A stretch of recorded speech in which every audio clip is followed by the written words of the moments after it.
Salut à tous et bienvenue sur l'Instant Pierrot, cette toute première vidéo.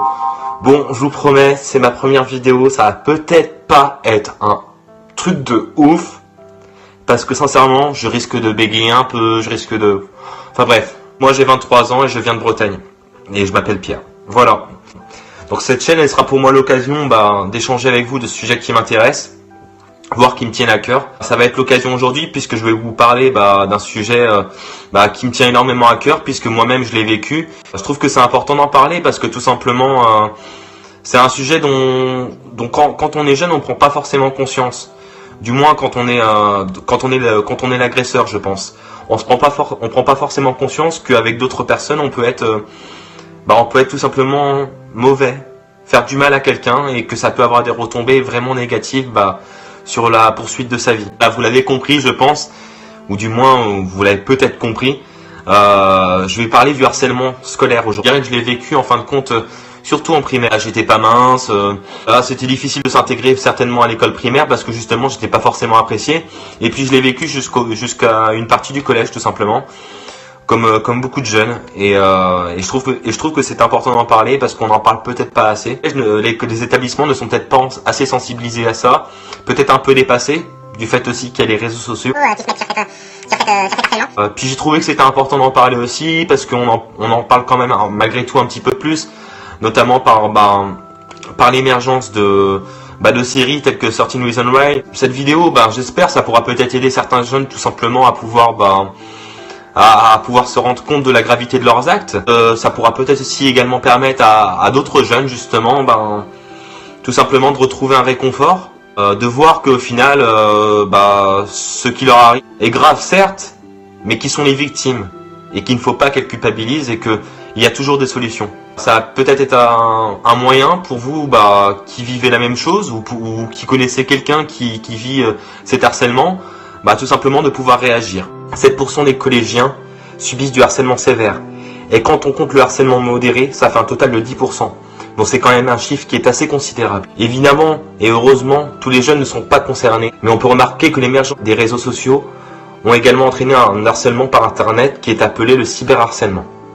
Et celui-ci concerne 4,5% des collégiens. La période du lycée, d'après les chiffres, laisserait un peu moins place au harcèlement, puisque 3,4% des lycéens seraient concernés. Toutefois, malgré tout, dans cette vidéo, nous pourrons voir les témoignages de jeunes qui ont vécu justement le harcèlement au-delà du collège, notamment au lycée.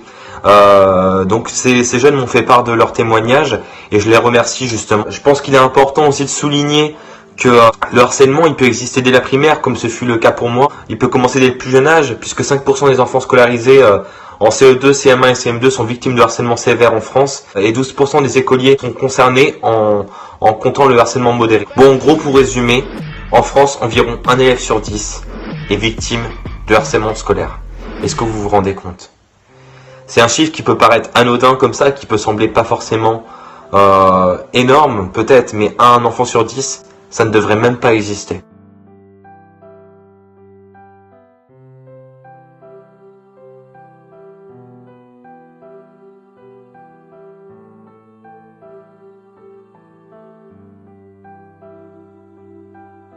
L'histoire de Jeanne illustre très bien cette définition. Elle était victime au collège d'harcèlement de d'autres filles qu'elle qualifie de populaires. Ces filles l'insultaient, la frappaient dans un coin isolé. Elle explique notamment que cet harcèlement se prolongeait sur Internet.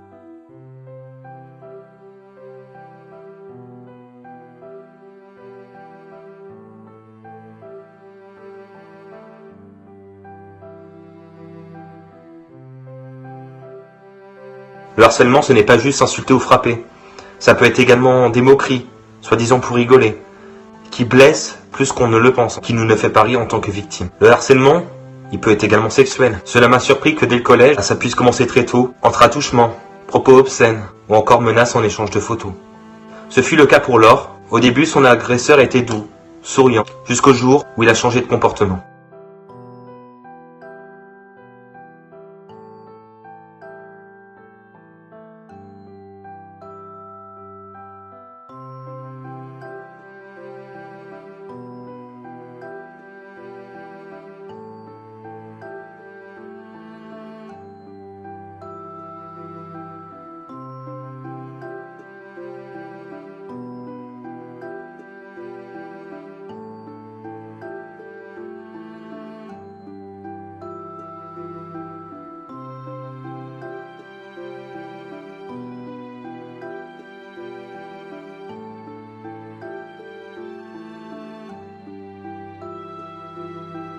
Ce sont des agressions qui se répètent de façon régulière, durant une longue période.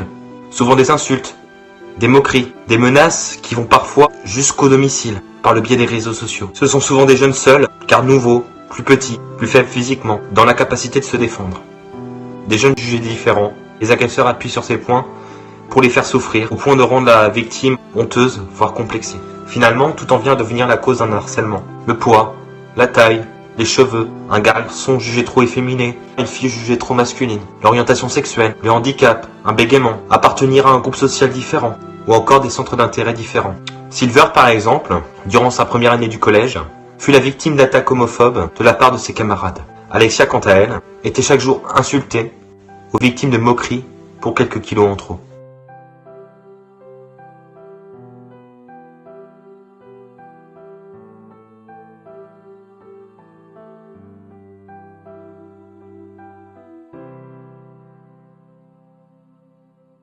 Pour ma part, comme certains d'entre vous, vous allez certainement vous reconnaître dans cette vidéo ou reconnaître quelqu'un que vous connaissez. J'aimerais surtout que vous gardiez au sein de votre esprit que cette personne qui est insultée ou frappée au fond de la cour ou insultée sur les réseaux sociaux, ça peut être votre sœur, votre frère ou vous-même. Vous pouvez devenir le souffre-douleur de quelqu'un. N'attendez pas pour agir, même si les représailles font peur. Il vaut mieux en parler avant qu'il ne soit trop tard ou avant que vous vous fassiez du mal. Beaucoup des victimes qui m'ont fait part de leurs témoignages m'ont expliqué les retombées que le harcèlement a fait sur eux. Isolement, décrochage scolaire, les phobies scolaires, perte de confiance en soi et aux autres, dépression, hospitalisation du fait d'addiction et de conduite à risque, comme la mutilation, changement d'établissement voire de ville, et surtout le plus grave dans tout ça, des tentatives de suicide.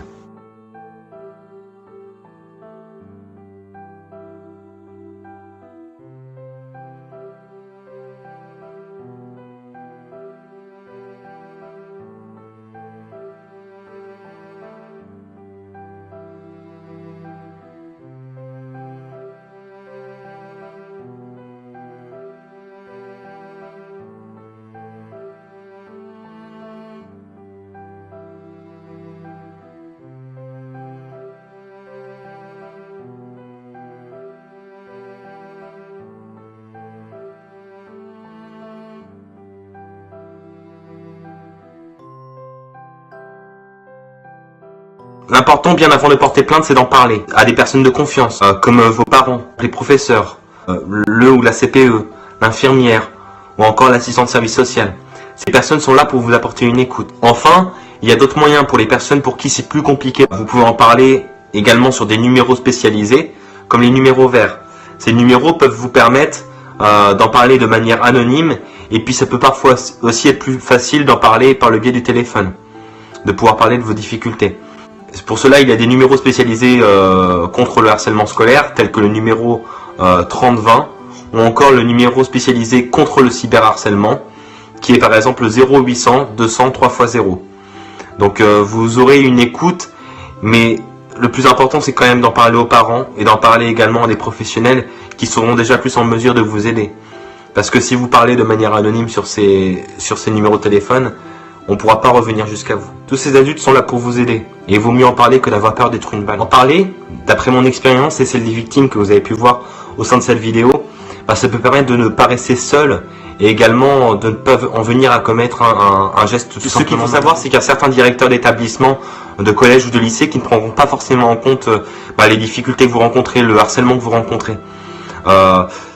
Peut-être qu'ils sous-estimeront ce harcèlement ou ils ne voudront pas s'impliquer davantage. Moi, ce que je peux vous dire, c'est que il faut pas abandonner. C'est-à-dire que si vous rencontrez ces difficultés, n'hésitez pas à en parler à un autre professionnel du collège ou du lycée, tel que l'assistante sociale ou l'infirmière, qui là éventuellement pourront peut-être intervenir plus facilement. Généralement, ce genre de professionnels ont un profond dégoût pour ce genre de situation, tel que le harcèlement.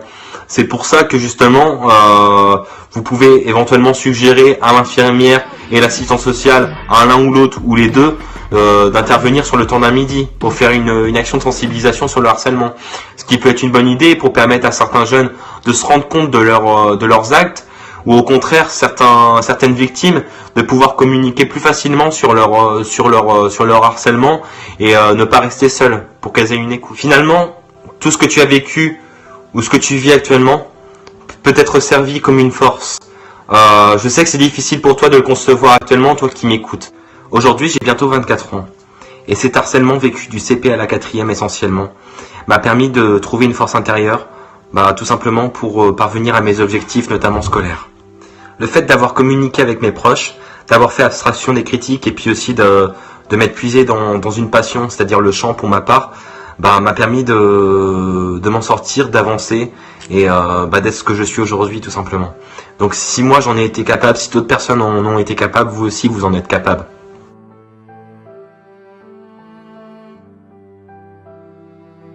Alizé, victime de harcèlement depuis plusieurs années, et cela dès le collège, a été victime de critiques, d'insultes et de moqueries, pour quelques kilos en trop, ainsi que pour son orientation sexuelle suite à son coming out. Ces attaques se manifestaient aussi bien au collège qu'au lycée, mais aussi par le biais de messageries instantanées comme Messenger. Aujourd'hui, elle nous fait part d'un conseil qui rejoint quelque part ce que nous avons dit jusqu'ici.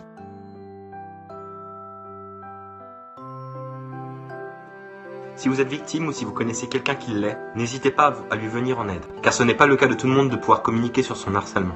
Même si cela ne plaira pas forcément à votre ami au début, il vous remerciera quand cette période compliquée sera terminée. Pour finir, gardez à l'esprit que vous allez vous en sortir, comme beaucoup de personnes y sont parvenues malgré ce qu'elles ont enduré. Dites-vous que vous n'êtes pas seul, et que votre avenir sera certainement très beau, et que ces difficultés dans quelques années vous en rigolerez peut-être. Comme beaucoup de personnes, vous trouverez la force en vous pour surmonter cette épreuve. D'ailleurs, de nombreuses personnalités ont vécu du harcèlement à l'école et ont réussi à s'en sortir, comme Eminem, Jennifer Lawrence, Justin Timberlake, Tom Cruise, Lady Gaga ou encore par exemple Justin Bieber.